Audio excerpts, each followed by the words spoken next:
Good morning. Thank you, James. Good morning. I'm Noelle, current president of the Holston Valley Unitarian Universalist Board of Trustees. This morning I'm also in the Social Justice Committee. I forgot to mention that. Sorry about that. This morning I want to extend a warm welcome to my friend, colleague, and Reverend Laura George, J.D. And I'm going to give a formal introduction of Laura, but right now I'm going to personalize it if you're okay with that. So, my story is 100 years ago, Laura and I graduated from the same high school. And we didn't know each other. She did know my younger brothers and sisters. And she attended wild parties, I'm sure they were wild, at my parents' farm. So fast forward 50 years, and we discovered each other at Laura's. She had an event called Building the New World Conference at Radford University, and that was in 2015, I believe. And it was that time that we discovered our connection that we never knew that we had. And incidentally, she is also at the Oracle Institute. That is where the Peace Pentagon is. And I know we've gone there several times. In fact, we had our women's retreat there last year. Right now, she's effectively building a hotel on the property, this beautiful 22 acres on the New River. And we hope to have the women's retreat there again this coming year. So I just wanted to welcome you, Laura, to this beautiful congregation. I'm sure you're going to be inspired by all the people that you meet here, and we're going to be inspired by the words that you're going to bring to us. So before we do that, we do have a little bit more housekeeping to do. So before we blend our voices in our opening hymn, a few reminders. If you are visiting us for the first time today, you are especially welcome. And we have Lori, and she is at the welcome table by the door. And see Lori, and she will get you fixed up with a name badge and get you oriented if you have any questions. If you have little ones, our greeters will show you the way to the nursery, which is available to children 6 and under. And our services are filmed on YouTube and posted. And if you want to make sure that you're not on the camera, then please sit in the scent-free area or back by the library over here, and you will not be on camera. We ask you also to please silence your cell phones. And today's opening hymn, Building Bridges, which we're also good at, is hymn number 1023 in the thinner teal hymnal. Please rise in spirit or body as you are comfortable.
And I'm your service leader this morning. And I share with you these call to worship words. They're one of my favorite from Dancia Lamaris. I hope I am close.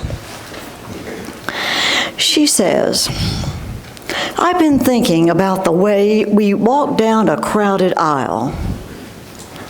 People pull up their legs and let you by. Or how strangers say bless you when someone sneezes. Well, that's a leftover from the bubonic plague. It says, please don't die. And sometimes when you spill lemons all over the grocery store because the bag broke right in front of you, well, there's always someone there to help you pick them up. Mostly, We just want to not harm each other and be kind. We want to be handed a cup of hot coffee and say thank you to the person that hands it to us, to smile at them and they smile back at us. For the waitress to call us honey when she sets down that hot bowl of clam chowder, and for the driver in the red pickup truck to let us pass. We have so little of each other now, so far from our tribe and our fire. Only these brief moments of exchange. What if they are the true dwelling of the holy? These fleeting temples we make together when we say, "Here, have my seat. Go ahead, you first. I like your hat." Welcome to Holston Valley Unitarian Universalist Church. If you are with us on the internet or if you are sitting among us today, I remind you that we are one community, united in our commitment to love and care for each other, and our commitment to live out our principles in this world. And to our guest speaker, Reverend George, we say a special thank you for being with us today. And she is going to describe for us a world overwhelmed by interconnected crises, hunger and poverty and climate change, and reminds us of how all of us are connected in dealing with that. We're also reminded that our tribe is right here today in front of us. In this sacred place is your church family. And with those words, we light our chalice.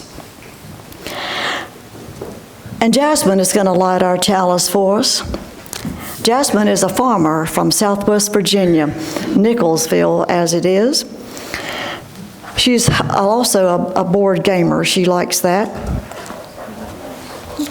Guess I better do that, hadn't I? It's not a virtual lighting, is it? Now let's see if that works. There you go. And she also cares for her cattle and her chickens. And she might have some extra honey later on if you have a need for that. So if you repeat your chalice vision statement is in your bulletin, we can say that now. We work together as a church to transform ourselves, our community, and our world by sharing love, pursuing justice, and seeking wonder. We welcome you, old friends and new. If you are an essential part of this congregation, whether today is your first day or whether you've been here multiple days, we are one people sitting together with many origins, sexualities, and genders. You have found your tribe here.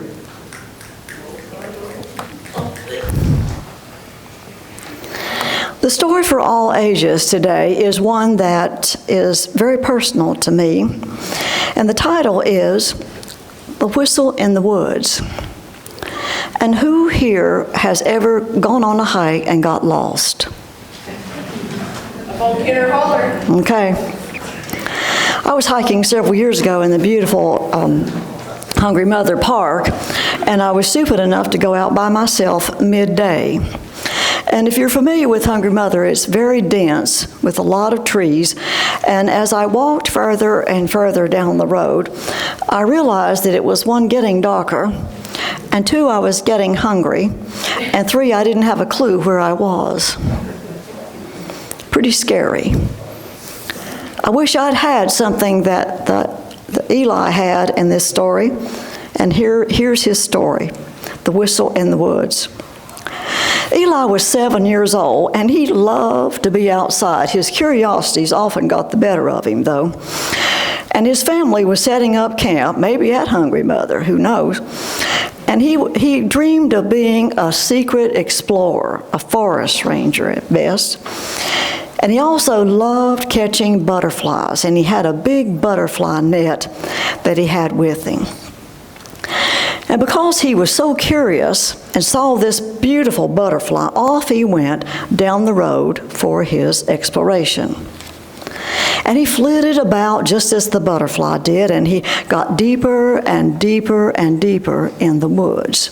And he saw moss on logs and whistling leaves, and then he stopped and realized that it was bone quiet. Nothing, no birds, nothing on the butterflies, no sounds, and he began to get a little bit scared. So he wanted to cry so bad he bit his lips and gritted his hands. He said, "Oh, I wish I could cry. It would make me feel so much better." But he didn't. He was being very brave. He said, "I'm an explorer. I can make this work." But the trees started looking taller and taller and darker as he sat there. But then he remembered something that his grandfather told him when they would go out on some of their hikes. He said, "Remember to blow your whistle." And forgive me, parents, but I have got whistles for you all. I apologize, but it'll be good. And Eli had a nice, pretty wooden whistle. I have just a metal whistle. But he sat down on the log and he did the distress signal for whistles. Does anybody know what those are? Three short blasts for a whistle. Now, if you're really adventurous, I'll ask Ruby to come up and give you a whistle if you'd like to have one. Ruby, would you like to give these out? Just raise your hand if you'd like to have a whistle. All right, Ruby, go for it. Just hurry around and see who wants a whistle. But in the meantime, Eli blew his whistle. And if the tech will quiet my mic, I'll blow it with you. I don't think we want to blast the sound system here. Three short blasts. Are you ready? Yep. Okay.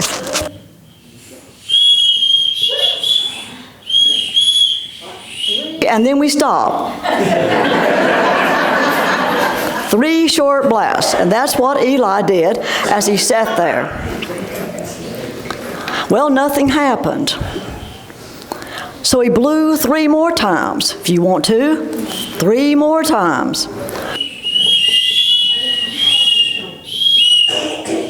Well, that did it.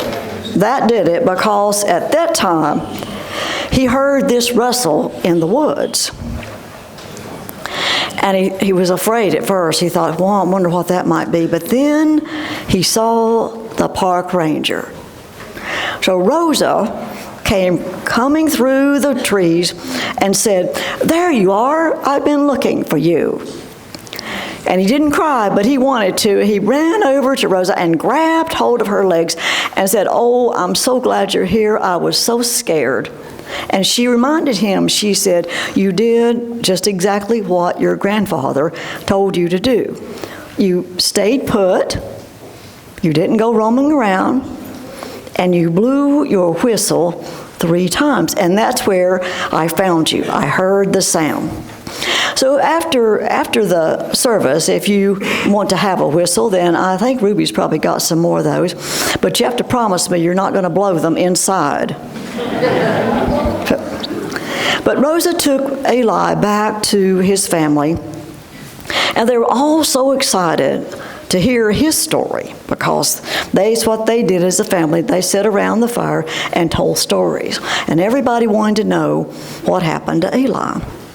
Well, he may have embellished a little bit because he was a storyteller, but he went on and on about how he remembered his grandfather. He sat down, he didn't go looking around for anybody, and he blew his whistle, the 3 short blasts, and then waited. 3 short blasts and waited. So sometimes We are lost physically in a place like the woods, like Eli was, but sometimes we get lost in our heart as well. And we aren't able to ask people to help us. So sometimes it would be handy for us adults and children to have a whistle inside if we are crying and hurt and upset, and we just can't find the words to make that ask for help. And what we can do is blow our whistle, those 3 short blasts. And to help us remember that, you have an insert in your bulletin, and it's responsive reading. If you will find that one. Responsive reading for the whistle and the way. When we feel lost, we remember we're not alone. When the path disappears beneath our feet, we pause, breathe, and listen. Like Eli, we may not know the way, but we can ask for help. We carry whistles in our hearts, calls for kindness, courage, and connection. And when we hear another's whistle, we answer with love. Your whistles are here if that will make you feel safer when you leave here, and please get that and blow as you need to. One of our sacred parts of our service here is our candles of community. And this is when we share not only our joys and our sorrows, but we do that several ways. And one way is that we fill out these written candle cards. I have 3 of them, and they're back on the back table back there. And you can write your request down and put it in the box, or put it up here on the podium, and we'll make sure that it gets read. Or you can raise your hand and a candle will be lit for you, or you make your way up front. So I'll start out with reading the candle cards first. This candle card is anonymous, and it's a candle of joy. The HVUUC is a safe and supported space for local social justice activists to gather to support one another and local neighbors in need, and a country in need of compassion and love. Last night we hosted 90 local activists for a friendship giving dinner. And tonight we will host the final of the 4-part series of Resisting Authoritarianism. So, candle for that. Also have a candle from Don. It's a candle of remembrance and thanks, he says. It's remembering his wife, Shirley, who passed away 3 years ago. And he is so thankful for the number of years that they were able to share together. And he is thankful to his daughter, Lynn, who has taken over many of those roles. And so we say a kind remembrance for your wife, Dawn. We have a candle from Katie. It's a candle of joy. Everyone who is fighting and working for justice and equality rights now in this church, in our region, in Tennessee, in the United States, and all over the world. Thank you. Now, if you wish for a candle to be lit for you, if you will raise your hand high, I'll acknowledge that. But if you wish to light your own candle, you make your way up to the counter. And this is also a time when the children can put their money for hunger, the solution for hunger in the basket. I think it's right there. And we ask that you light the candles from the back so you don't scorch anybody's arm and burn their clothes. And our community is so much larger than just us here today. So we are in this building this morning to recognize that. And so we light a candle to hold space for those who are not physically present, but are ever in our hearts. Let us begin.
spoken in our hearts and in our minds.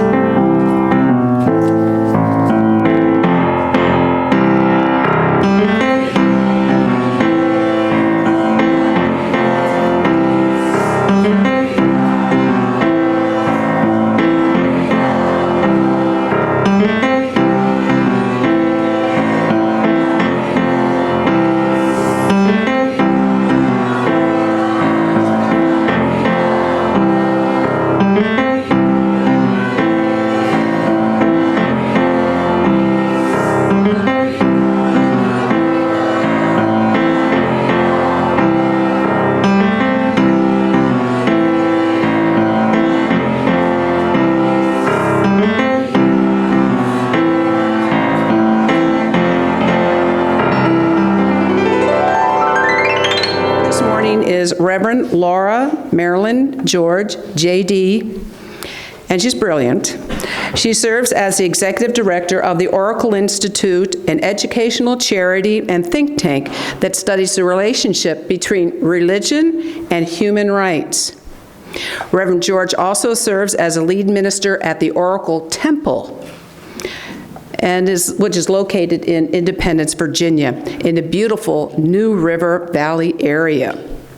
She is credited in spearheading the Founding Mothers Movement, a strategic plan to unite women's groups, manifest gender equity, and end war. A shift into the fifth spiritual paradigm seemed all but certain at the end of the 20th century. Today, the decline in democracy, the advance of AI, and also the other elements of the Polycrisis threaten the future of the humanity. In this talk, Reverend George explores the stalled paradigm shift and offers hope that planetary partnership and peace are still possible. To set the scene for her presentation this morning, Partnership and Peace, Polycrisis to Paradigm Shift, we hear the music video, A New World, performed by Leah Morris for the Founding Mothers Movement. This beautiful song reminds us what a new world would look like if we work together. Hi, everyone. It's really an honor to be here today. And I'm glad we had that gentle start to my talk because I'm going to prepare you in advance. It's going to be a little rough. We're going to be talking about the Polycrisis, and we're going to be talking about where we are, the reality on the ground. That's what we do at the Oracle Institute. So, as Noelle mentioned, we actually started as a charity, and we operate as a spiritual think tank, and that means that we're watching everything. And we've been watching everything for more than a couple decades. In particular, we do look at the nexus between religion, politics, civil rights, and human evolution. So a lot of the foreboding topics are what I'm going to talk about today. We do believe in the founding principles of the United States, and we host pluralistic programs, and we anchor progressive values as best as we can. We also believe that science and spirituality are merging in a miraculous way, and that we are at the dawn of a new paradigm. And let us hope it's the one I'm going to describe today, what we call the fifth spiritual paradigm. And everything we do is geared toward conscious evolution, including the talk I'm going to do today. So because we're going to talk about the nature of paradigm shifts, including the one that we are living through, I think we need to start with, what is a paradigm shift? So first, it's a huge event. It doesn't happen very often. In fact, according to how we've mapped the history of the planet, it's only happened 4 times. And it occurs when polarity reaches its zenith. And that's going to be a hard topic for us today. We're going to talk about polarity. And what that means is there actually is no common ground left. I'm going to say that again. It means there's no common ground left. And I think we're pretty much there. So by definition, a paradigm shift means one side's going to win and one side's going to lose. At Oracle, we posit that this happens rarely, and we think it happens when the Godhead shifts. So I don't know if I'll be able to convince you of that today, but I'm going to describe why we believe that. So the first paradigm was primordial unity, and it predates separation. So regardless of whether you like science or you have a favorite creation myth, the Earth became dual with the Big Bang. We can think of humans as a thought form in the mind of God, or merely nascent creatures that were going to later develop through the evolutionary process from source elements. In the second paradigm, early humans began to craft creation myths, and most worshipped a female deity we now call the Great Mother in our history books. These early cultures followed matriarchal, kinship egalitarian, and patriarchal sorts of traditions, and the Kogi people of Colombia came to visit us at our campus. They fall in this third category. They were an undiscovered people who came off their mountaintop after hiding for 500 years. They still worship a deity called a Luna. It's a female deity, and while they worship a female creator, they still have a male pecking order in terms of their culture, which is pretty common. During the third paradigm, humans began to infuse the Godhead with the law of gender, and we're going to be talking about that today.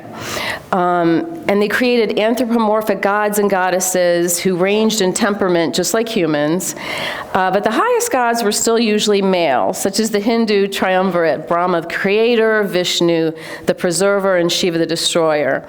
So it would not be accurate to say that during the third paradigm we were gender balanced. Either respect to the Godhead or the agrarian and the feudal cultures that were still predominantly patriarchal. Next came the fourth spiritual paradigm, and this is where we've been for the last couple thousand years, when a Hebrew tribe rediscovered monotheism and worshiped a god named Yahweh. However, rather than imagining the Godhead as a single entity comprised of both masculine and feminine traits and energies, the Abrahamic religions made a theosophical error, in my opinion, and they started primarily worshiping the divine masculine. So as a result, the fourth paradigm buried the law of gender again, and this is where we've been for a couple thousand years, and it's resulted in what I lovingly call daddy deism. But lacking half of God's energy, half of this divine energy, the current Godhead is not capable of birthing what we call the fifth spiritual paradigm, which is hopefully this prophesied era of compassion and interconnectedness. So the brilliant endeavors of the fourth paradigm reveal the upside of the divine masculine, what sages typically call the creative energy. But we've also endured the downside of the masculine energy because it hasn't been checked with feminine. So we've seen weapons of mass destruction, immoral biotechnological inventions, and desecration of our precious planet. All of this resulted because, in my opinion, the Godhead hasn't been balanced. So we see the negative effect of perceiving the Godhead as a male force, and I'll add with a male heir in the case of Christianity. And the result has been the subjugation of women on the earth plane, as well as the suppression of the divine feminine. So our trickle-down deity theory is that your view of the Godhead is going to impact and mold your worldview. It's also going to impact how you consciously evolve. And today, we're going to talk about this a little bit more. So just a quick check on, I know we've got some science types in the room. Obviously, science has mapped pretty darn well how the hemispheres of the brain work. In general, the left hemisphere controls logic, it stores our facts, it does our math, it allows us to acquire new skills. And the right hemisphere is the seat of creativity and intuition, feelings and imagination. But at the mystical side of this, the brain acts as a spiritual receptor as well. And the mystics equated the left hemisphere with the divine masculine and the creative force. And if any of you read the book years ago, Men Are From Mars, Women Are From Venus, they talked about how men walked around on Mars with tool belts. It's the can-do energy. It's the energy in the cosmos that makes us want to build, makes us want to manifest. But oftentimes that energy doesn't pause to look at the consequences, the domino effect of decisions, which can then result in win-lose solutions. The mystics equate the right hemisphere with the divine feminine and wisdom energy. So here we tap our should-do energy, which is a little more imagination-driven and seeks to preserve and honor connections.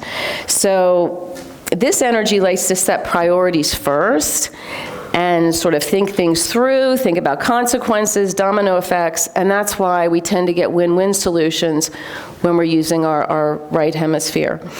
And the main point is that all of us, regardless of what physical body we're in, have a masculine and a feminine side. And now I'm going to turn to why I think the law of gender is the key to the paradigm shift. So one of the books that I studied while I became an interfaith minister is The Kabbalion. Love this little book, highly recommend it. So this slide shows the 7 laws of the universe as taught by the Kabbalion. Now this little esoteric book is supposedly the remnant teaching of Hermes, who later was deified by the Greeks, and the Egyptians called him Thoth. But this person, I believe, really existed, and we have not only the Kabbalion, but the Emerald Tablet. Don't have time to go into all of that, but Madame Blavatsky was obsessed with it, so was Sir Isaac Newton. So many, not just theologians, but philosophers have studied the work, the remnant teachings of Hermes. So the Kabbalion starts with the simplest of the laws, the law of gender. It's that little pink circle. And then it culminates with the most advanced, which is the law of mentalism. And the laws are holarchical, they're nested, so that means higher level laws are more powerful, more potent than lower level laws.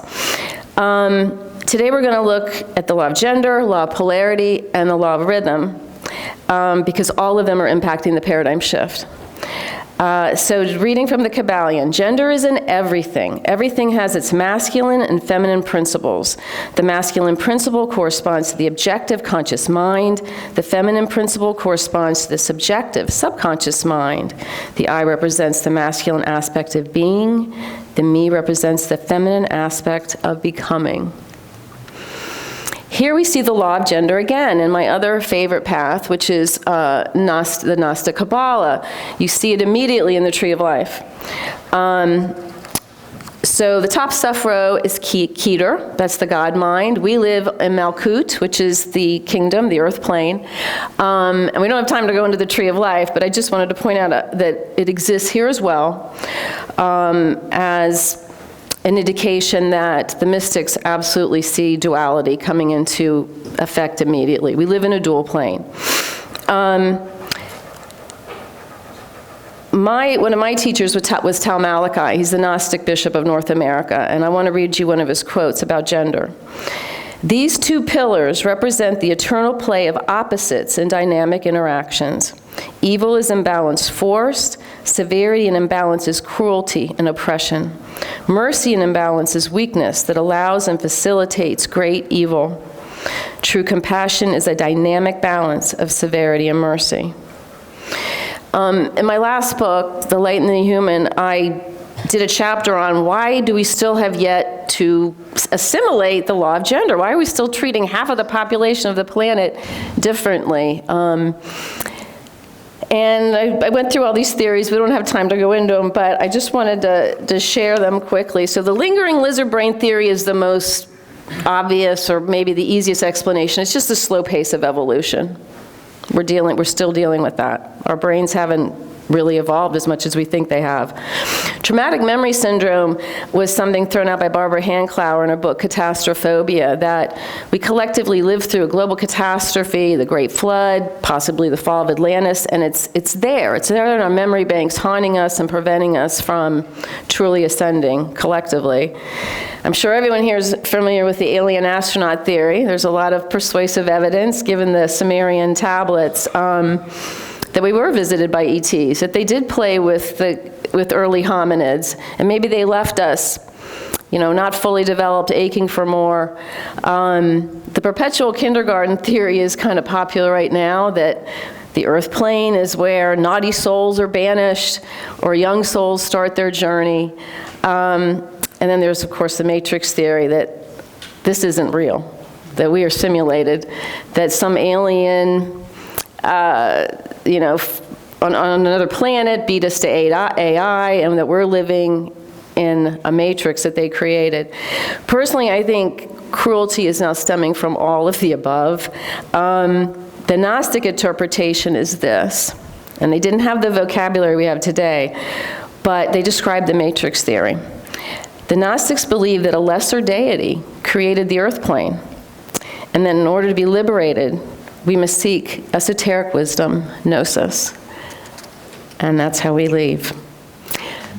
This is just, this was just a fun slide. Oh my gosh, it skipped a lot. I'm going the wrong, there we go. I just threw this in for fun. These are paired avatars. These are couples who've reached enlightenment. And I wanted to share this because my favorite is Teresa of Avila and John of the Cross. Their story, just briefly, is Avila was imprisoned during the Inquisition. She had Jewish blood. And John helps rescue her. And while she's in prison, she writes her book, The Life, which I highly recommend. Then the Inquisition turns on John, and that's when he writes his magnum opus, The Dark Night of the Soul, and she helps him.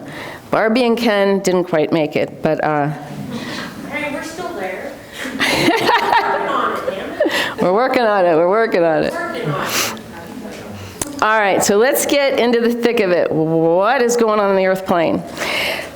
All right, everything is dual according to the Kabbalion. Everything has poles, everything has opposites. Opposites are identical in nature but different in degree. Like and unlike are the same, but extremes meet.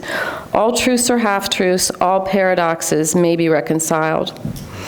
So the law of polarity says that duality is inherent on the earth plane, and most people hate talking about this topic, so don't hold it against me, but if we want to know what's happening, we got to talk about it.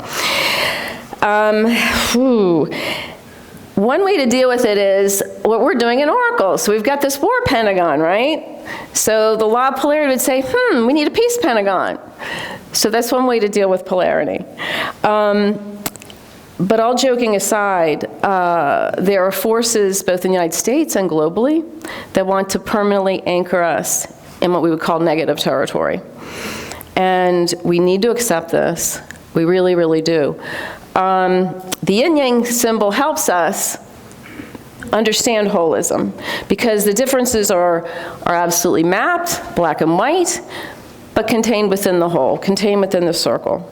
And that's another thing that we really should hold in our hearts, that we really are all one, despite the illusion of separation. I wanted to give you a real-life example of extreme polarity from the last crisis, which was World War II. Most people don't know that Gandhi was writing Hitler. How many of you knew that? I'm just curious. A few of you, a couple of you. All right. He also wrote articles, because he had a newspaper, and he was advising the Jews to basically submit to Hitler, submit to slaughter.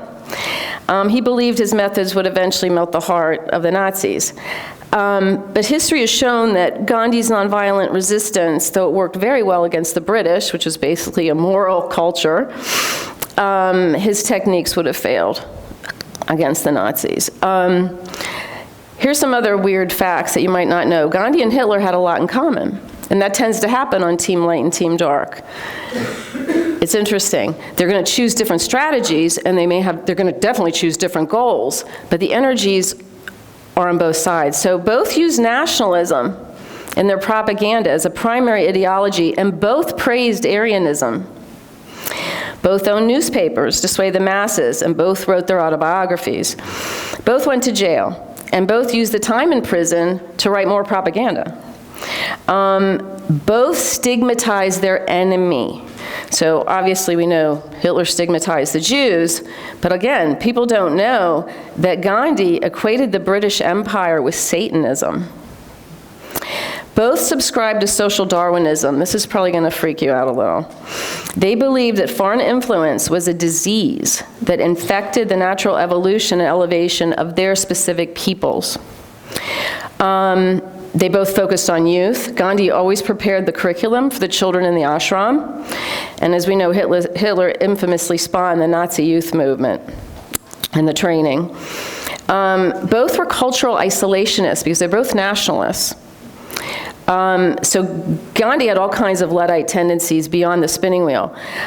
He once said about mass transportation on the railways, "Formerly we had natural segregation." Again, this is Gandhi. "Railways accentuate the evil nature of man. It is beyond dispute that they propagate evil." And lastly, of course, both men thought they were on a mission from God.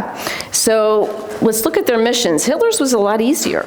As we have seen with our current president, it's a lot easier to persuade ethnocentric people to hate the other, to hate the immigrant. Gandhi's mission was more difficult. And as we shall see, asking people to function above their consciousness level is actually not sustainable. And frankly, it's amazing that Gandhi held his coalition together as long as he did. He would later describe his mistakes as the Himalayan miscalculation, and these are his words, because he could not grok that the Muslims really wanted a separate nation. The result was the massacre at Calcutta, during which Gandhi declared, "If India wants her bloodbath, she shall have it." So we're going to be talking about stages of consciousness soon. And that's why I have this slide. Who really did leave us the greater legacy right now, Gandhi or Hitler? Okay. For time, I know I'm going to run over if I read all of these, but these are quotes from the masters on duality. Krishna says, "I'm born in every age to protect the good, destroy the evil, and to reestablish Dharma."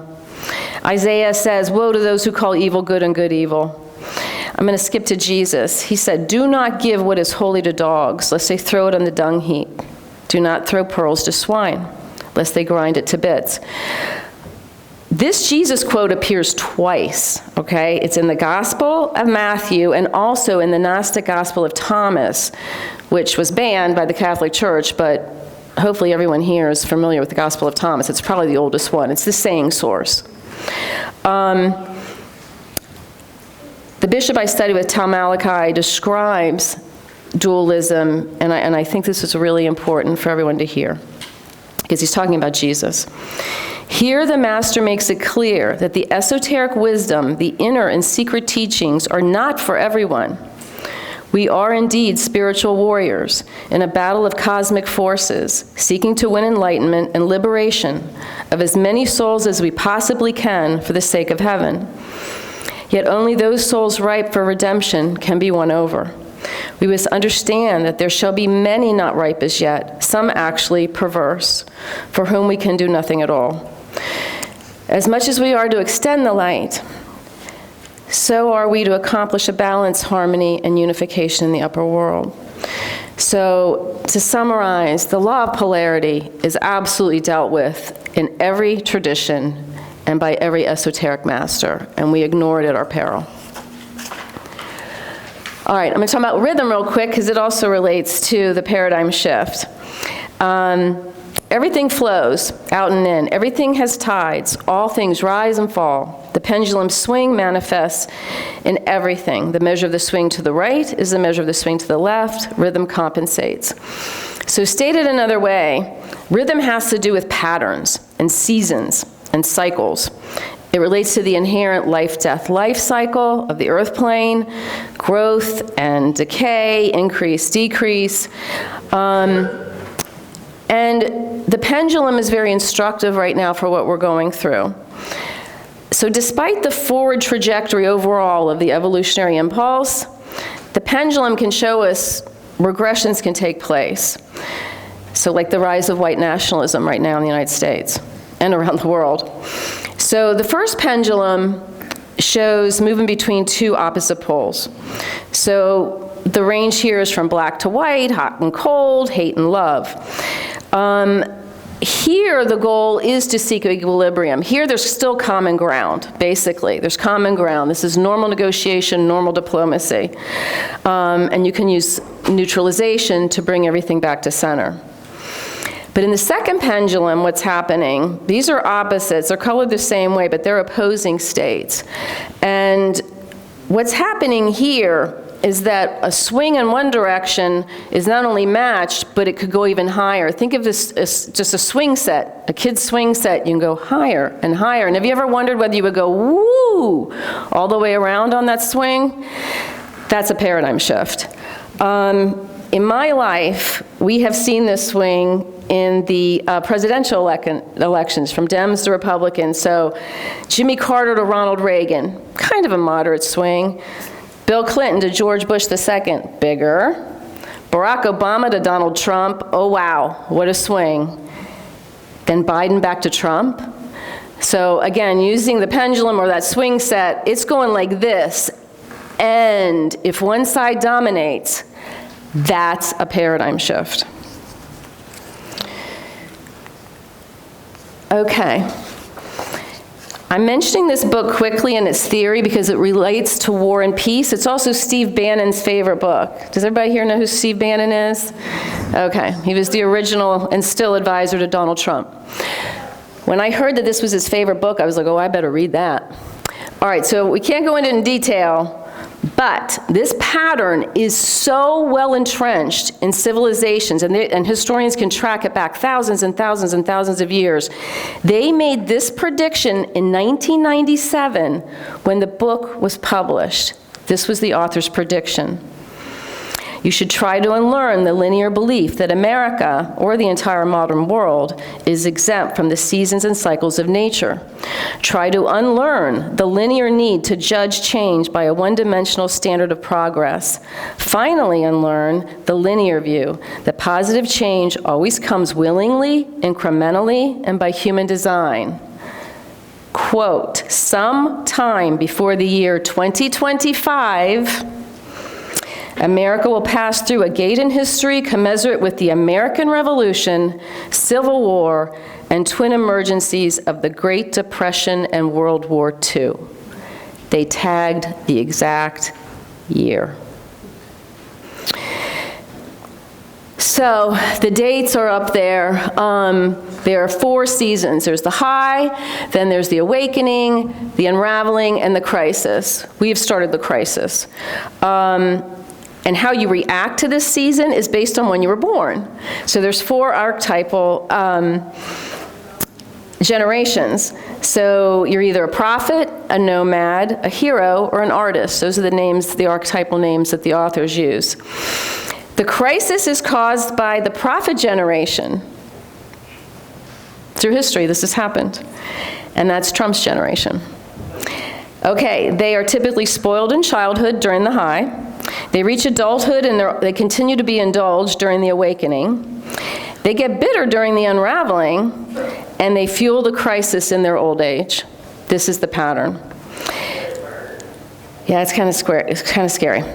Now, I was born in 1961, and that makes me a nomad. I definitely grew up unprotected during the 60s awakening. My parents were like little hippies running around. I mean, they were a little old for hippies, but I was in between. I graduated from law school in the 80s and started my family during the unraveling. After 9/11, my wake-up call, that's when I started to become a minister and train. That's when we began the Oracle Institute, and I started preparing for the crisis, just intuitively. I hadn't read this book yet, but intuitively I was like, wow. What is happening? The democracy index is declining decade after decade. And in the future, as a hopefully seasoned and wise elder, I will cautiously manage the high. So that is the description of the nomad pattern. Okay, the ultimate map. How many here know what spiral dynamics is? I'm just curious. A few of you. Okay, this is like going to be not even Spiral Dynamics 101. But it's a model to explain why people believe what they believe. And think of it as Maslow on steroids.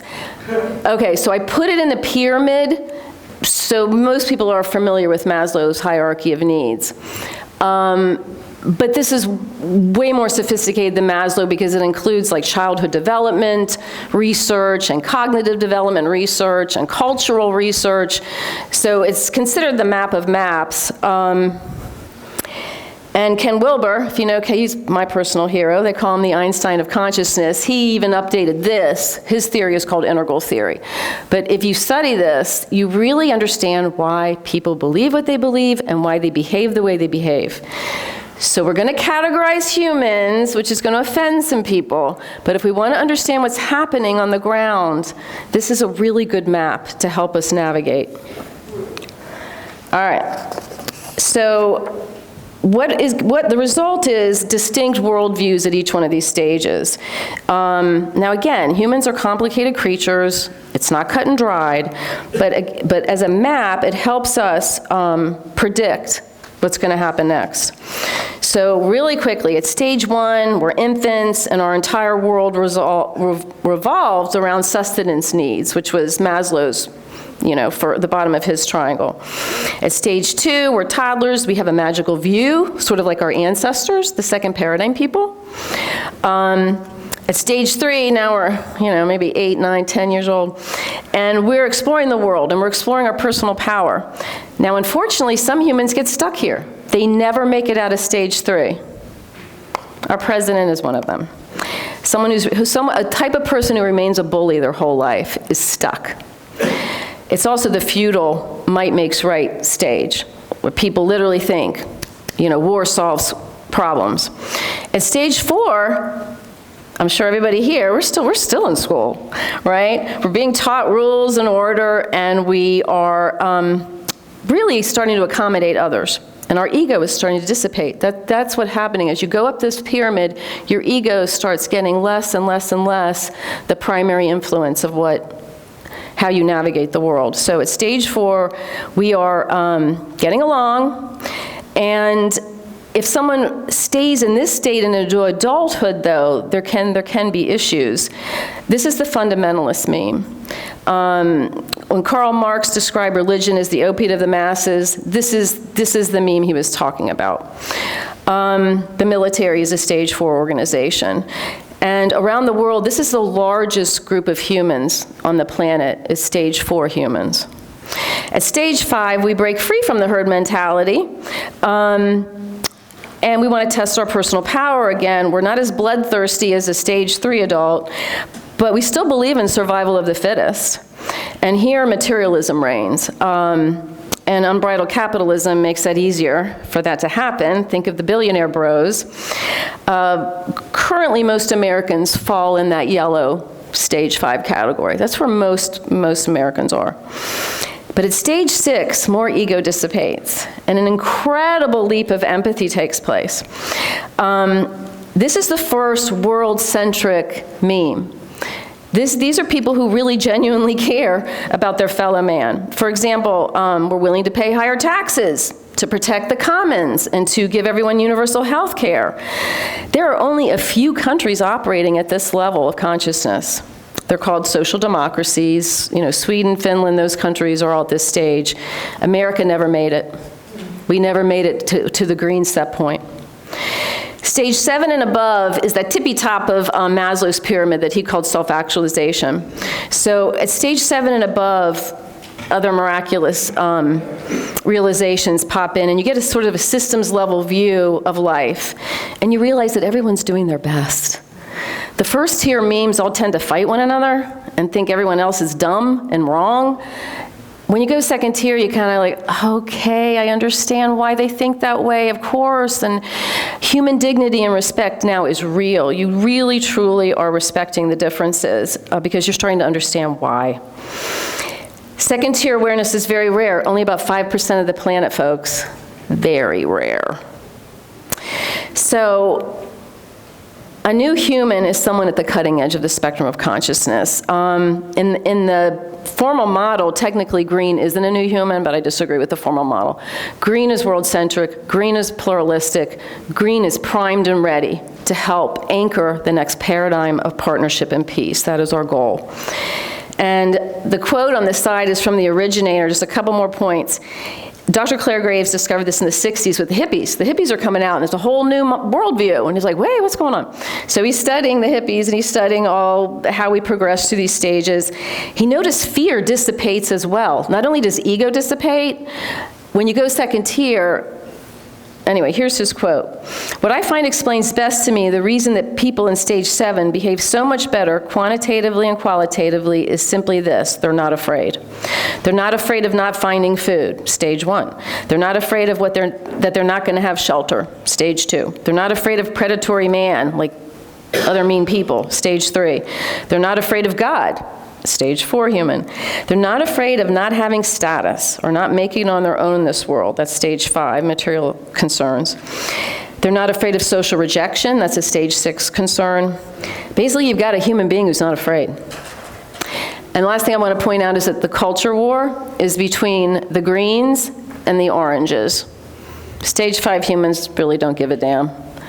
The culture war is between stage 6 and stage 4. Okay, so back to the premise. When the Godhead shifts, so does the paradigm. The good news is new humans are arriving every day. It's the fastest growing meme. The planet is going pluralistic. But it's created this God gap. That's what we call it, the Oracle Institute. So part of the spectrum of consciousness is regressing. So an old school nationalist might become a neo-nationalist now. And others are taking off for the light. They're following the evolutionary impulse. So we've got this God gap. Back to the pendulum, that's when one side went, that's when it can go whoosh and totally flip into a new order. This is the most dangerous time ever to be alive, because in this paradigm shift, we got nuclear weapons and the rest of the elements of the Polycrisis. So may each of us possess the wisdom to navigate this, and let's get to some solutions now. Okay, I've got practical, not necessarily political, up there for solutions. So I'm just going to tell you what we're doing. At the Oracle Institute, we're working on the Founding Mothers movement. And I think I skipped on my page. There we go. Because, just like the Founding Fathers had to do, we've got to both fight, yeah, I'm going to use that word. We've got to fight for what we believe in, simultaneously visioning what we want. I mean, think about that. George Washington was out there battling the British, and Thomas Jefferson and James Madison and Ben Franklin are like, oh my God, we got to create a new world. We're in that same moment, guys, same moment. So why women? Well, the last time the women of the world united, we moved mountains. The first International Congress of Women won voting rights, not globally, but in Europe and America. And then they turned their attention to World War I, which was raging. So they helped build the largest peace movement in human history. Like, we haven't even come close now. The 60s didn't even come close to what the International Congress of Women helped pull together. The result was the Kellogg-Briand Pact, which nearly every nation signed. It was supposed to prevent war. It was called the Treaty to End All Wars. It didn't work. We did have World War II, but that's still on the books of every country. As a lawyer, I'm like, ding, ding, ding, we got to do something with that one day.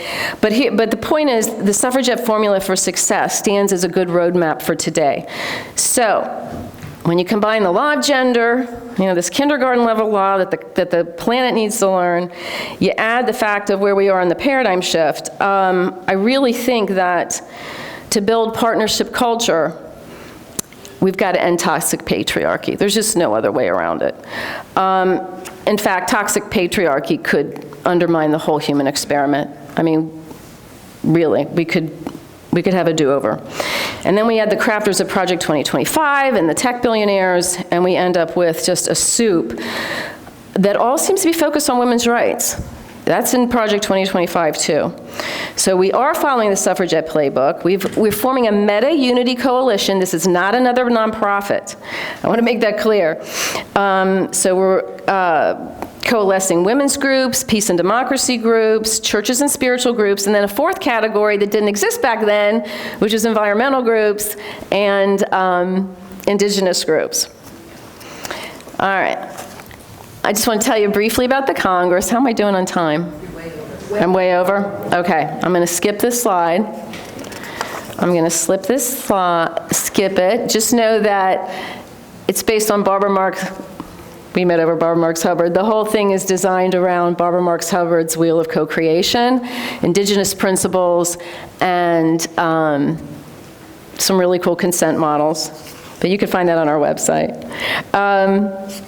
I just want to say that men are invited to join us. On this slide, I just picked some of the campaigns we've been doing. The one I really want to highlight, though, is the weekly Worldwide Wake Up, especially since the whistles were passed out today. Every Wednesday at noon, in every time zone, we're trying to get everybody to go outside with a whistle. And for those of you who are old enough to remember the movie Network, when he opens the window, I'm mad as hell and I'm not going to take it anymore. It's that kind of a thing. We were trying to get everyone out at noon, every time zone, blowing whistles, making good noise along the John Lewis advice continuum. And we will hear this around the world if we can get this to catch on. So I'm inviting you of Holston to do this every Wednesday, and also to join us. And men are actually allowed in the Congress. It's not all female this time. So if you end up being a steward of one of the operational circles, we want your wisdom in the Congress. Okay, I'm going to leave you with some now more gentler thoughts. Obviously, the goal for both personally and collectively is our ascension, our union. I took the 7 laws of the universe in this slide and put them with the 7 chakras. Regardless of what path pulls you or intrigues you, I'm just here to help encourage you to bliss out. And that can take many forms. At our church, I'm going to skip ahead. At our church, we really push nature mysticism. How many here, I'm sure everyone, bliss out in nature, right? So we have the ability to, in multiple ways, even though we do live in a dual realm, reach a unity consciousness, even if we have to come back and navigate the muck and mire of separation. And lastly, I got to show this slide, because Noelle and Bob are in this slide. So inviting you both to read our foundational trilogy, which tracks the second tier path. And Noelle and Bob helped build our labyrinth. That's called Turtle Island Labyrinth. And you don't really see that it's a turtle until you get above, and actually Bob was the one who took the drone shots. You see us goofing around along the New River there. And the last slide is Jay Hurley, who was a dear friend of ours, and we're still grieving his passing. So I hope you will come join us at the New River. I really do. And I want to just talk about this for 1 second. For those of you who are really trying to figure out the paradox of this place, because there are a lot of riddles, right? A lot of cones. I just want to read this final quote from the Kabbalion. While the universe is not, still it is. Remember ever the 2 poles of truth, the absolute and the relative. Absolute truth has been defined as things as the mind of God knows them. Relative truth is things as the highest reason of man understands them. So while to the all, the universe is unreal and illusory, viewing it through our faculties, mortal faculties, the universe is very real indeed and must be so considered. And yes, love is the universal elixir. And every meme loves, by the way. No one's got a lock on love. None of those stages. Everybody loves. As Ken Wilber says jokingly, even Nazis love their kids, right? So I'm going to leave you with this quote. This is from Roger Walsh. His book, Essential Spirituality, I highly recommend it. Spiritual love has no desire to get, but only to give. No goal except to awaken itself within others. No need except to share itself. Being unconditional, it never fails or falters. Being boundless, it embraces everyone. And if you are going through a hard time and you're feeling the stress of what's going on in the world, I'm going to leave you with Swami Beyondananda, another friend. He says, if you're feeling helpless, just be helpful. Amen. Thank you so much for allowing me to share today.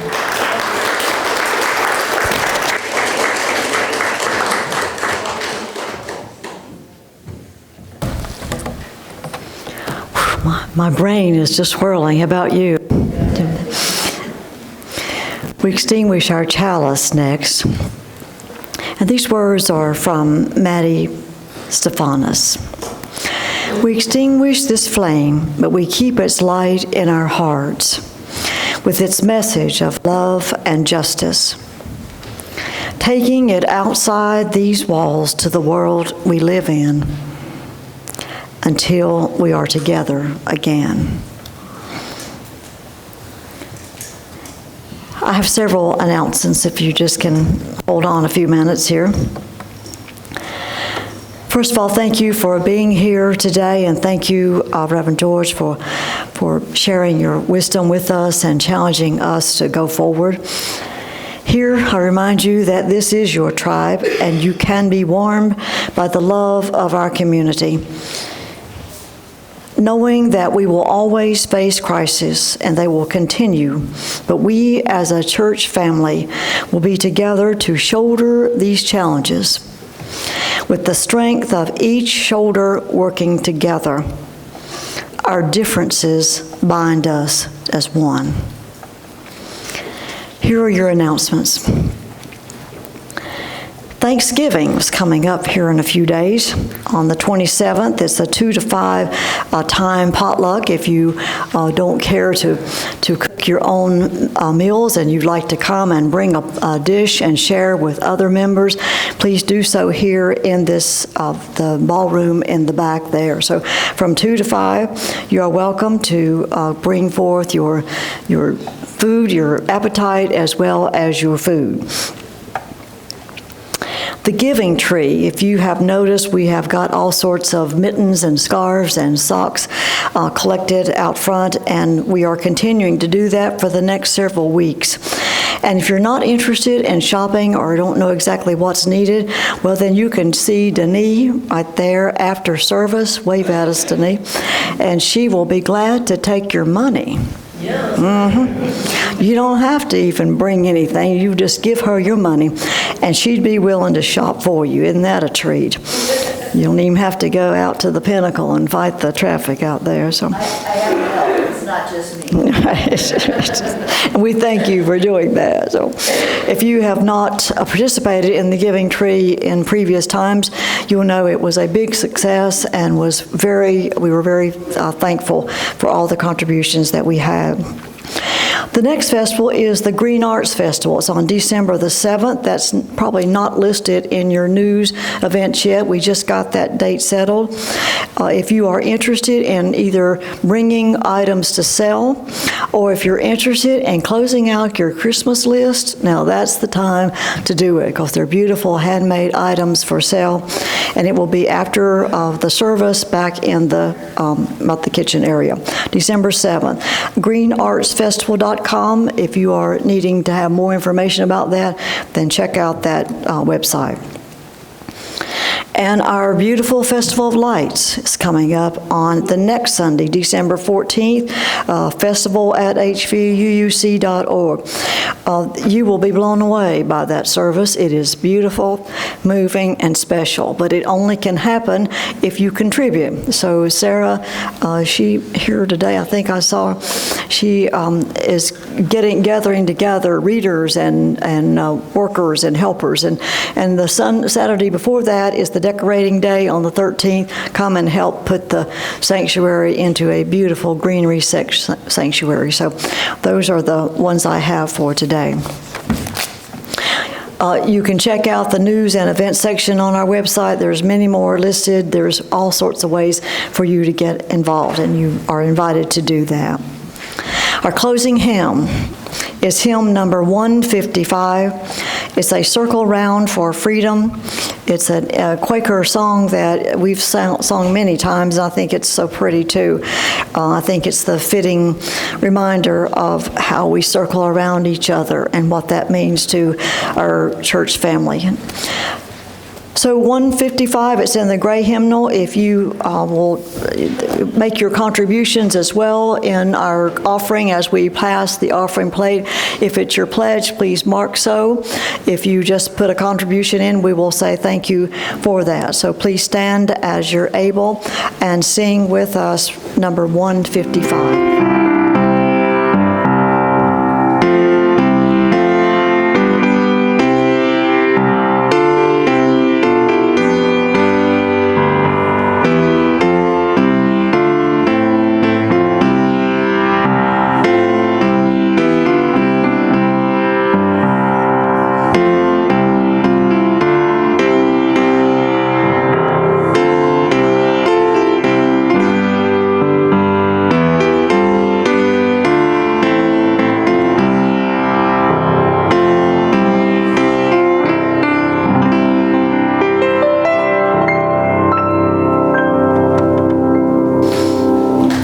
Thank you for your generosity this week and every week. May your gifts nurture our shared ministry and the world as we are called upon to be in love with.